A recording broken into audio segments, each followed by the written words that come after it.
وبرکاتہ۔ قرآن کی تعلیمات سے ایک چیز سمجھ میں نہیں آتی جس کا تعلق اللہ کی صفات سے ہے، جس سے میں بہت کنفیوز ہو جاتی ہوں کہ اللہ کی صفات بہت بہت زیادہ رحمان، رحیم اور محبت کرنے والی ہیں۔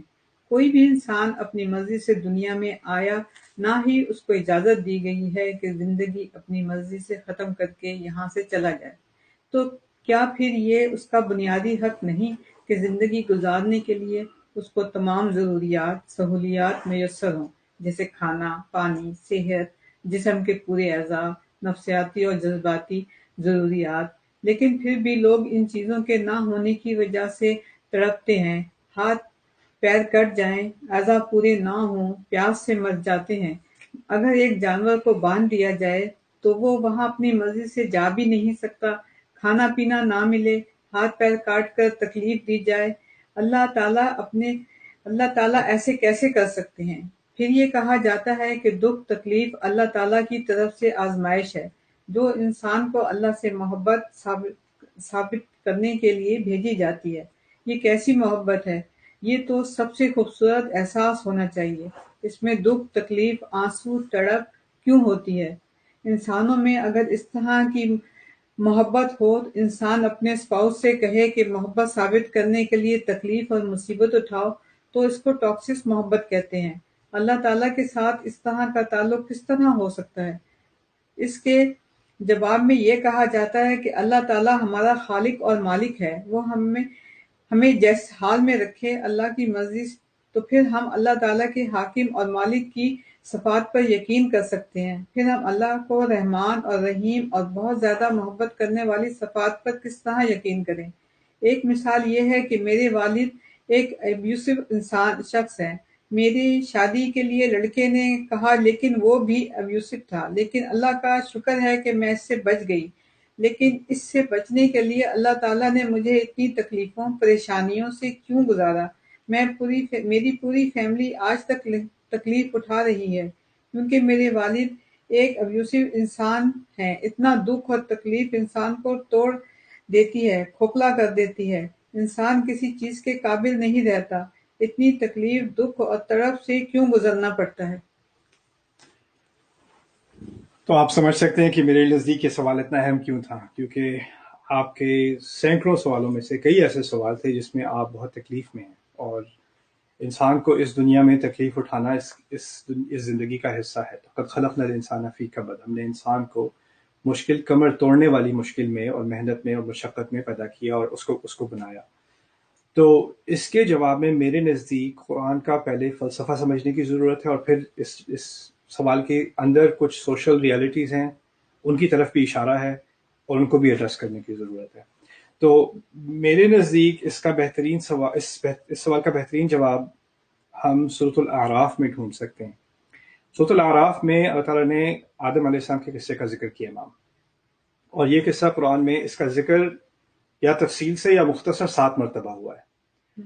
تو پہلی دفعہ سورہ بقرہ میں تھا، اور جب سورۃ البقرہ میں اس کا ذکر ہوا تو اس میں اس کی کچھ جو تفصیلات ہیں وہ اور ہیں، اور اس کو ایک دوسرے پہلو سے سورۃ الاعراف میں، یہ 7ویں سورت ہے، اس کو دوسرے پہلو سے سورۃ الاعراف میں ذکر کیا گیا ہے، اور جگہوں پر مختصر سا ذکر کیا گیا ہے۔ لیکن جب بھی اس کا ذکر کیا گیا کوئی نئی چیز ہائی لائٹ ہوئی ہے جو پہلے ہائی لائٹ نہیں ہوئی تھی۔ قرآن کی جو ترتیب ہے اور جو نزول ہے اس میں بھی فرق ہے۔ تو بقرہ تو پھر مدینے میں نازل ہوئی، یعنی 12-13 سال اب قرآن کے آتے ہوئے گزر چکے ہیں، 2/3 قرآن نازل ہو چکا تھا جب سورۃ البقرہ نازل ہوئی۔ تو جو قصہ آپ قرآن کے شروع میں پڑھتے ہیں وہ صحابہ کو بعد میں سننے کو ملا، اور یہ جو ہم سورۃ الاعراف میں پڑھیں یہ مکی صورت ہے۔ تو یہ جو جس سے میں یہ کچھ درس اخذ کرنا چاہ رہا ہوں، یہ جو رسول صلی اللہ علیہ وسلم اور ان کے صحابہ تھے ان کو یہ پہلے سننے کو ملا، یعنی کئی سال پہلے۔ تو ان کے دماغ میں جو کانسیپٹ تھا آدم علیہ السلام کا وہ یہاں سے نکلتا ہے، سورۃ الاعراف سے۔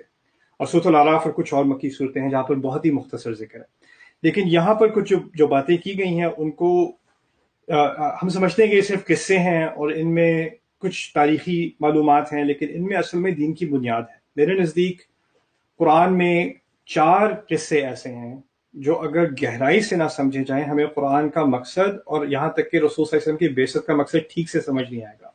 وہ آدم علیہ السلام کا قصہ ہے، ابراہیم علیہ السلام کا قصہ ہے، پھر اس کے بعد موسیٰ علیہ السلام کا قصہ ہے۔ یہ 3 کم از کم اور پھر چوتھا آپ کہہ لیں عیسیٰ علیہ السلام کا. لیکن یہ 4 بنیادی قصے ہیں قرآن کے. یہ اس طرح کہہ لیں کہ یہ جو قرآن میں کئی قصے ہیں ان میں یہ ستون کی حیثیت رکھتے ہیں. اور میرے نزدیک ان کو صرف قصہ سمجھ کے، اور عام مسلمان کے نزدیک اس کو جسٹ ہمیں یہ سٹوری معلوم ہے، اچھا یہ ہوا تھا، پھر یہ ہوا تھا، پھر یہ ہوا تھا، ہمیں انفارمیشن پتہ ہے. ہم اس بات کو نہیں سمجھتے کہ قرآن اصل میں اپنے جو پرنسپلز ہیں اور جو سوچنے کا طریقہ ہے وہ ان قصوں کے ذریعے سکھاتا ہے. تو قرآن صرف آپ کو یہ نہیں بتا رہا کہ آدم علیہ السلام پیدا کیے گئے تھے اور مٹی سے بنائے گئے تھے اور پھر ان کو زمین پہ لایا گیا. یہ صرف معلومات نہیں ہے. لیکن قرآن میں 2 چیزیں ہیں. ایک تو کیا کہا جا رہا ہے، کیا انفارمیشن دی جا رہی ہے، اور کس طرح سے بات کی جا رہی ہے. کیونکہ ہم روزمرہ کی زندگی میں سمجھتے ہیں کوئی اگر مؤثر طریقے سے بات کرتا ہے تو صرف یہ نہیں ہے کہ بات کیا کر رہا ہے، بات یہ ہوتی ہے بات کیسے کر رہا ہے. رائٹ؟ تو یہ قرآن میں اس کیسے کی طرف، اس کیفیت کی طرف فوکس کرنے کی ضرورت ہے کہ اللہ تعالیٰ نے یہ قصہ سنایا کس طریقے سے اور کیسے. تو یہاں سے بات شروع کرتے ہیں انشاءاللہ. آج تقریباً 10-15 منٹ بات ہوگی، پھر اس کے بعد ماما جیسے آپ کو میں نے زبردستی یہاں بٹھایا اس لیے نہیں، زبردستی نہیں بٹھایا. تاکہ اگر میں کوئی بات ایکسپلین کر رہا ہوں اور آپ کے ذہن میں سوال آئے کوئی بھی تو آپ اس کو بھی پوچھ سکتی ہیں انشاءاللہ. Okay so and I love you for this is really helpful. Okay so اعوذ باللہ من الشیطان الرجیم. میں یہاں سے شروع کر رہا ہوں. آیت نمبر 10 ہے سورۃ الاعراف. سورۃ الاعراف آپ کو نہیں معلوم تو 7ویں سورت ہے، سورہ نمبر 7، اور یہ ہے آیت نمبر 10، 10ویں آیت. وَلَقَدْ مَكَّنَّاكُمْ فِي الْأَرْضِ وَجَعَلْنَا لَكُمْ فِيهَا مَعَايِشَ قَلِيلًا مَا تَشْكُرُونَ. ہم نے تمہیں زمین میں تمکین دی. اللہ تعالیٰ نے فرمایا، اللہ تعالیٰ نے ہمیں تمہیں زمین میں تمکین عربی میں کہتے ہیں سیٹل ہو جانے کو، اسٹیبلش ہو جانے کو، اور اسٹیبل ہونے کو. تمکین صرف رہنے کو نہیں کہتے، اسٹیبل ہونے کو کہتے ہیں. تمہیں زمین میں ایک اسٹیبل رہائش دی، کہنے کا مقصد یہ. وَجَعَلْنَا لَكُمْ فِيهَا مَعَايِشَ، اور تمہارے لیے زمین میں معائش، معیشہ کی جمع معیشہ عربی میں کہتے ہیں، اردو میں ہم معیشت کا استعمال کرتے ہیں. لفظ کا معیشت جیسے روزہ، روز کی کہتے ہیں، کیا کہتے ہیں، روزگار، رائٹ، روزگار اور رہنے سہنے کا مکان، کپڑا، یہ چیزیں یہ معیشت میں آتی ہیں، رائٹ. لیکن معیشت عربی میں عیش اور عیش عربی میں استعمال ہوتا ہے جیسے ہم اردو میں بھی کہتے ہیں نا، عیش کی زندگی گزار رہے ہیں، یعنی اچھے طریقے سے رہنا. تو اللہ تعالیٰ نے کہا ہے تمہیں نہ صرف زمین میں سیٹل کیا، تمہیں یہاں رہنے کے لیے، عیش سے رہنے کے لیے، خیر سے رہنے کے لیے، خوشی سے رہنے کے لیے جو چیزوں کی ضرورت تھی ان کو بھی پرووائڈ کر دیا. وَجَعَلْنَا لَكُمْ فِيهَا مَعَايِشَ قَلِيلًا مَا تَشْكُرُونَ. کتنا کم ہے کہ تم شکر کرتے ہو، بہت ہی کم شکر کرتے ہو تم لوگ. تو یہاں پہلی بات میں نے آپ سے کہا تھا میں نے آدم علیہ السلام کی بات کرنی ہے، لیکن آدم علیہ السلام کے ذکر سے وہ 11ویں آیت سے شروع ہو رہا ہے قصہ. لیکن اس آیت کے شروع ہونے سے پہلے ہی اللہ تعالیٰ نے کہا زمین پہ تمہیں اتنی نعمتیں دی گئی ہیں اور تمہیں سٹیبل زندگی دی گئی ہے اور تم اس کا شکر ادا ہی نہیں کرتے.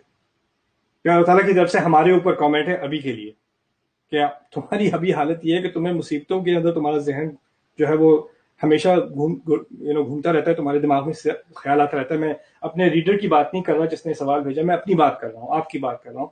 دن میں کتنے خیال آتے ہیں، اب کیا ہوگا، فائنینسز کے بارے میں، فیوچر کے بارے میں، صحت کے بارے میں، بچوں کے بارے میں، بیوی کے بارے میں، والدین کے بارے میں. ہمیں کوئی نہ کوئی فکر لگی رہتی ہے ذہن میں. اور اس فکر میں ہوتا کیا ہے کہ انسان ہمیشہ نیگیٹو کی طرف سوچ رہا ہوتا ہے اور اس کو جن چیزوں کا شکر کرنا چاہیے ان سے وہ اندھا ہو جاتا ہے. جیسے اگر کوئی اسٹریس میں، فرض کریں میں بہت انگزائٹی میں ہوں اور آپ نے لا کے سامنے پلیٹ پہ کھانا رکھ دیا اور میں چلو بسم اللہ پڑھی کھانا کھانا شروع کر دیا، اور مجھے اس بات کا احساس ہی نہیں کہ جو کھانا آپ نے لا کے رکھا ہے پلیٹ پہ اس میں سبزیاں بھی ہیں، گوشت بھی ہے، روٹی بھی ہے، جو چیزیں ہیں وہ کہاں سے دنیا کے کون سے کونے سے اڑ کے میری اس پلیٹ تک پہنچی ہیں. سو فَلْيَنظُرِ الْإِنسَانُ إِلَىٰ طَعَامِهِ أَنَّا صَبَبْنَا الْمَاءَ صَبًّا ثُمَّ شَقَقْنَا الْأَرْضَ شَقًّا فَأَنبَتْنَا فِيهَا حَبًّا وَعِنَبًا وَقَضْبًا وَزَيْتُونًا وَنَخْلًا وَحَدَائِقَ غُلْبًا وَفَاكِهَةً وَأَبًّا مَتَاعًا لَكُمْ وَلِأَنْعَامِكُمْ.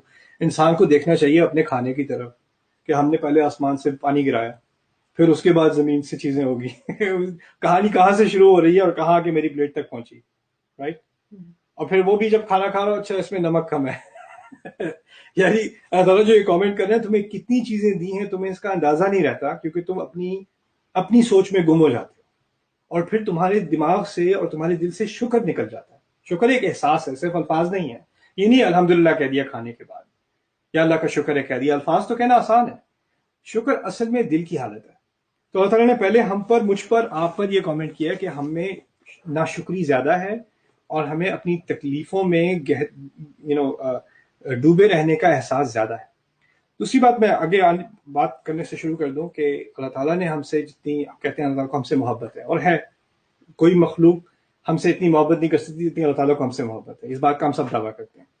لیکن اگر محبت کا تقاضا یہ ہو کہ ہمیں مصیبتیں نہیں آنی چاہیے, جس طرح کے سوال میں اشارہ کیا گیا ہے, تو آپ پہلی بات یہ سمجھ لیں کہ جن لوگوں کو اللہ تعالیٰ نے جن سے محبت کسی مخلوق سے زیادہ کی وہ انبیاء ہیں اللہ کے. یعنی اللہ تعالیٰ کے سب سے محبوب ترین مخلوق اللہ تعالیٰ کے انبیاء ہیں, اور ان پہ جو مصیبتیں آئیں ان کا تو ہم اندازہ بھی نہیں کر سکتے. جو ان کی پبلک میں بےزتی کی گئی, جو ان کی فیملی نے ان کو ٹارچر کیا, جو ان کو گھروں سے نکالا گیا, جو ان کو کئیوں کو انبیاء کو قتل بھی کیا گیا, جو مشکلیں انہیں گزارنی پڑی, تو ایک کانٹرڈکشن سی لگتی ہے. اللہ تعالیٰ کے سب سے محبوب مخلوق, سب سے محبت کی گئی مخلوق, اور اس کے باوجود ان پر جو مصیبتیں وہ کسی اور کو آ ہی نہیں سکتی. تو یہ کانٹرڈکشن وہی کانٹرڈکشن ہے جس کا آپ نے ذکر کیا ہے. تو اس کو آگے سمجھنے کی ضرورت ہے. اچھا, آگے اس کی طرف آتے ہیں, پھر آج کا سیشن مکمل کرتے ہیں. میں چاہتا ہوں کہ تھوڑی تھوڑی کر کے بات ہو تاکہ بات ذہن میں ٹھہر جائے. گھنٹے ڈیڑھ کا لیکچر ہوگا تو آپ کو ایک بات یاد رہے گی, باقی 20 باتیں بھول جائیں گی, رائٹ. پھر اللہ تعالیٰ کہتے ہیں وَلَقَدْ خَلَقْنَاكُمْ ثُمَّ صَوَّرْنَاكُمْ, تمہیں ہم نے ہی, بے شک اس میں کوئی شک نہیں کہ ہم نے ہی تمہیں خلق کیا, تمہیں بنایا, اور پھر تمہیں تصویر دی. تصویر عربی میں کہتے ہیں مورتی بنانے کو. یعنی تمہیں صرف بنایا ہی نہیں, ایک تو ہے کہ آپ نے بلڈنگ بنا دی یا آپ نے ایک اسٹیچو بنا دیا, لیکن اس کی ہر شیپ کو پرفیکٹ کرنا, مکمل کرنا, آرٹ پیس کو بالکل ہر ایج کو دیکھنا, ہر چیز کو دیکھنا اور اس کو پرفیکشن کرنا, اس کو تصویر کہا جاتا ہے عربی میں. اور اردو میں تصویر تو تصویر ہوتی ہے, تصویر کھینچنا. صور عربی میں ہوتا ہے کرافٹنگ جسے کہتے ہیں. جیسے آپ بالکل ایک ایک ایج کو نا, اسکلپچر جو ہے وہ پرفیکٹ کر رہا ہوتا ہے نا. تو اس سے کہنے کا مقصد یہ کہ تمہیں صرف تخلیق ہی نہیں کیا گیا, تمہیں بہت پرفیکٹ طریقے سے, بہت عظیم طریقے سے بنایا گیا اور بہت خوبصورت بنایا گیا ہے. یا اللہ تعالیٰ کو بنایا, اور یہ ہمارے لیے یہ لفظ استعمال ہوا ہے صرف ہمارے جسم کے لیے نہیں, کیونکہ ہمارے جسم کو واقعی خوبصورت بنایا گیا ہے. اور تعالیٰ نے ہمیں جانوروں سے کہیں زیادہ خوبصورتی دی ہے, لیکن ہمارے ذہن کو بھی, ہماری پرسنالٹی کو بھی, ہماری روح کو بھی اللہ تعالیٰ نے تصویر دی ہے, ایک پرفیکشن دی, خوبصورتی دی ہے. اور اسی تصویر کا ایک نتیجہ یہ ہے کہ جیسے بندر ہے یا گائے بھینس ہے یا شیر ہے یا جو بھی ہے, ان کو خوبصورتی کی طرف مائل نہیں ہوتے وہ مخلوق. ہمارے اندر خوبصورتی ہے اور ہم خوبصورتی کی طرف مائل ہوتے ہیں, انٹیریئر ڈیکوریشن کرتے ہیں, اچھے سے اچھے کپڑے ڈھونڈتے ہیں, خوب سے خوب کھانا دیکھتے ہیں. ہمیں صرف یہ نہیں کہ سر پہ چھت ہو اور کھانا ہو, جو بھی گھاس کھا لیں, کچھ بھی کھا لیں, پروٹینز تو مل جائیں گے, کاربوہائیڈریٹس تو مل جائیں گے, تو جو اسینشیل چاہیے اس سے کام چل جائے گا. ہمیں کھانا بھی خوبصورت سے خوبصورت کرنا ہے. کھانا اگر اگلی لگ رہا ہو تو کھانے کو دل نہیں کرتا, اس کی اسمیل بھی خوبصورت ہونی چاہیے, ہمارے کپڑے بھی خوبصورت ہونے چاہیے, ہماری سراؤنڈنگ بھی خوبصورت ہونی چاہیے. یہ ہماری تصویر کا تقاضا ہے. ایکچولی ہمیں جو خوبصورت بنایا تو ہمارے ارد گرد بھی خوبصورتی ہم خوبصورتی کی طرف مائل ہو جاتے ہیں. اسی لیے تعالیٰ نے ایک حدیث قدسی میں ہے, اور حدیث میں ایکچولی ان اللہ جمیل یحب الجمال, اللہ خوبصورت ہے اور اس کو خوبصورتی پسند ہے. تو خیر, یہاں پر تمہیں بنایا اور تمہیں یہ پرفیکٹ تشکیل دی. ثم قلنا للملائکۃ اسجدوا لآدم فسجدوا الا ابلیس, پھر ہم نے فرشتوں سے کہا کہ آدم کو سجدہ کرو. یہ عجیب آیت ہے, اس میں ایک بات کی طرف اشارہ ہے جس کو ہم زیادہ اٹینشن نہیں دیتے. بات آدم سے شروع نہیں ہوئی تھی, ایک ہی آیت ہے, بات آدم سے شروع نہیں ہوئی تھی. بات شروع ہوئی تھی تم زمین میں رہتے, تم شکر نہیں کرتے, پھر تمہیں سے کہا تم سب کو بنایا, تم سب کی تصویر کی, تمہیں پرفیکٹ بنایا. پھر فرشتوں کو حکم دیا کہ آدم کو سجدہ کرو. ہم سب کو تو سجدہ کرنے کا حکم نہیں دیا تھا, سجدہ تو آدم علیہ السلام کو کہا تھا کہ ان کی طرف آپ سجدہ کریں. بات میں اشارہ اس طرف ہے کہ ہم سب کی تخلیق ہو چکی تھی. اس میں اصل اشارہ یہ ہے کہ ہم سب بنائے جا چکے تھے, اور ہم میں سے سب بنائے جانے کے بعد ہماری ارواح موجود تھیں, ہمیں شعور تھا, اور ہم میں سے پھر آدم علیہ السلام کو چنا گیا, اور پھر کیونکہ وہ پہلے انسان ہیں, اور ہم یہ جو سارا سین ہے نا مخلوق کا, اور یہ فرشتوں نے سجدہ کرنا تھا اور ابلیس نے جو ہے آگے سے منع کیا. یہ سارا جو سین ہے اللہ تعالیٰ اشارے میں یہ بات کہہ رہے ہیں کہ ہم اس سین میں شاہد تھے, ہم وہاں تھے, ہم نے یہ سب کچھ ہم اپنے سامنے ہوتے دیکھا.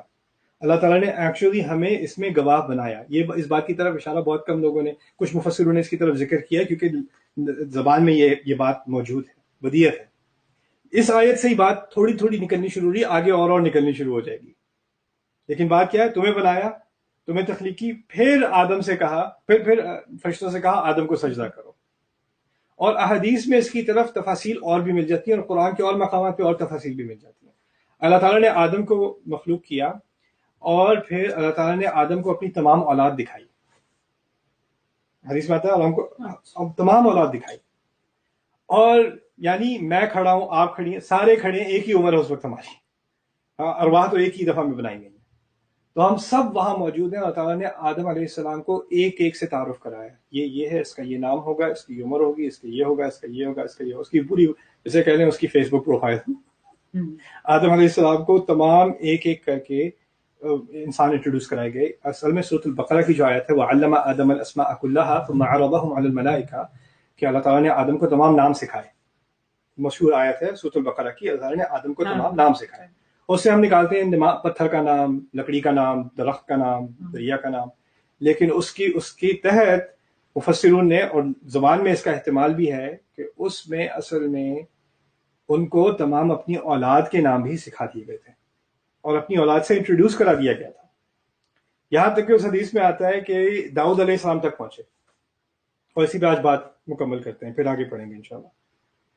داؤد علیہ السلام تک پہنچے اس حدیث میں, تو کہتے ہیں یہ کون ہے, ان کو ذرا یہ منفرد نظر آئے داؤد علیہ السلام, آدم علیہ السلام کو, کہتے ہیں ان کا نام داؤد ہے.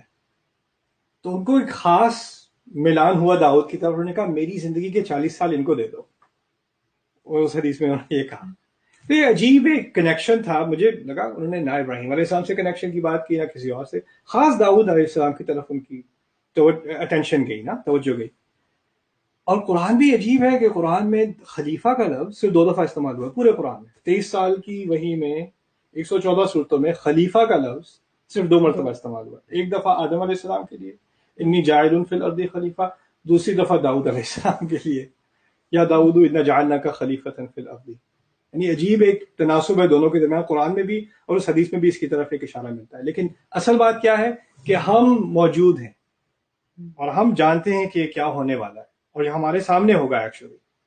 تو اس سے ہمارے جو یہ باقی قصہ ہے نا, اس کی انڈرسٹینڈنگ اور یہ کیا ہم سمجھنے والے ہیں اس میں سے, اس سب میں بہت گہری تبدیلی آتی ہے. اور اس سب کی طرف اشارہ کہاں سے ہوگا, سورۃ الاعراف کی طرف سے. تو انشاءاللہ اس پہ کل مزید کچھ بات کریں گے. اسی سوال پہ کچھ دن ٹھہریں گے, اس کو تحمل سے سمجھنے کی کوشش کریں گے, کیونکہ میرے نزدیک اس سے زیادہ دل کو تسلی دینے والا جواب قرآن میں ابھی تک مجھے تو نہیں ملا. ہوگا, اللہ تعالیٰ کی یہ حکمت جو ہے اس میں کوئی لمٹ نہیں ہے, اور میں تو صرف ابھی تھوڑے قطرے پکڑ کے میں قرآن سمجھ رہا ہوں. لیکن جہاں تک مجھے سمجھ میں آیا ہے, میں انشاءاللہ یہ چیز آپ سے شیئر کرنا چاہتا ہوں. مام کیسا رہا؟ بہت اچھا. ایسی کہنے کے باقی اچھا نہیں, بہت اچھا. اوکے, چلیں انشاءاللہ کل کنٹینیو کرتے ہیں. بارک اللہ لی و لکم. السلام علیکم و رحمۃ اللہ وبرکاتہ. وعلیکم السلام.